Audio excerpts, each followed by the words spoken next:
വേനൽക്കാലം ആരംഭിക്കുന്നതോടെ സംസ്ഥാനത്ത് താപനില വർദ്ധിക്കാൻ സാധ്യത. സാധാരണയേക്കാൾ 2 മുതൽ 3 ഡിഗ്രി സെൽഷ്യസ് വരെ താപനില ഉയരാൻ സാധ്യതയുണ്ടെന്ന് കാലാവസ്ഥാ വകുപ്പ് ഡയറക്ടർ. പൊതുജനങ്ങൾ ദുരന്ത നിവാരണ അതോറിറ്റിയുടെ മാർഗനിർദ്ദേശങ്ങൾ പാലിക്കണമെന്നും കാലാവസ്ഥാ വകുപ്പ് ഡയറക്ടർ നിത കെ ഗോപാൽ പറഞ്ഞു. സംസ്ഥാനത്ത് സാധാരണയേക്കാൾ 2 ഡിഗ്രി സെൽഷ്യസ് മുതൽ 3 ഡിഗ്രി സെൽഷ്യസ് വരെ താപനില ഉയരാൻ സാധ്യതയുണ്ടെന്നാണ് ദുരന്ത നിവാരണ അതോറിറ്റിയുടെ മുന്നറിയിപ്പ്. 2023-24 വർഷത്തിന്റെ തുടർച്ചയായാണ് ഈ വർഷവും ചൂട് വർദ്ധിക്കുന്നത്. വരും ദിവസങ്ങളിൽ മേഘാവൃതമായ അന്തരീക്ഷവും ചെറിയ തോതിലുള്ള മഴയും ആശ്വാസം പകരുമെങ്കിലും വേനൽക്കാലമാകുന്നതോടെ ചൂട് വർദ്ധിക്കുമെന്ന് കാലാവസ്ഥാ വകുപ്പ് ഡയറക്ടർ നിത കെ ഗോപാൽ പറഞ്ഞു.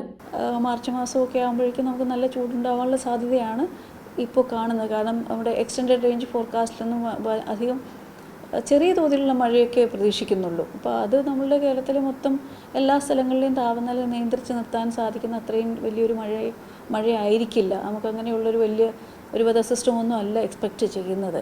അപ്പോൾ ചൂട് ഇങ്ങനെയൊക്കെ തന്നെ കണ്ടിന്യൂ ചെയ്യും.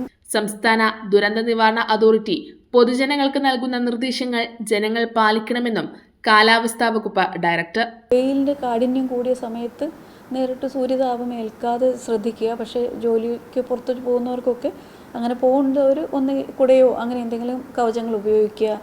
പിന്നെ നിർജ്ജലീകരണം തടയുക. സംസ്ഥാനത്ത് താപനില ഉയരുന്ന സാഹചര്യത്തിൽ ലേബർ കമ്മീഷണർ തൊഴിലാളികൾക്കുള്ള മാർഗനിർദ്ദേശങ്ങൾ നേരത്തെ തന്നെ പുറപ്പെടുവിച്ചിരുന്നു.